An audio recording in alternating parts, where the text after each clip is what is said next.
This is the brief on optimizing DAX queries from us here at 60s BI. Look, if you're writing DAX for Power BI and you want to make your reports absolutely fly, you gotta know these 6 techniques. They are total game changers. Okay, first up, the golden rule. Move those slow query time calculations into calculated columns. Yeah, your initial load might be a bit slower, but your real-time results, way faster. Second, you have got to stop using error functions like isError or ifError. Seriously, they force the engine to crawl along in a super slow cell-by-cell mode. Instead, just use the robust divide function. Third, let's talk filters.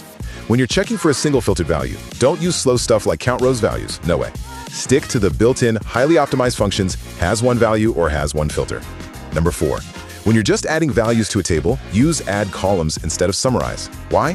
Because add columns often produces a much cleaner, much faster execution plan. All right, 5th point, and this one's huge. Use the powerful calculate or calculate table instead of the basic filter function.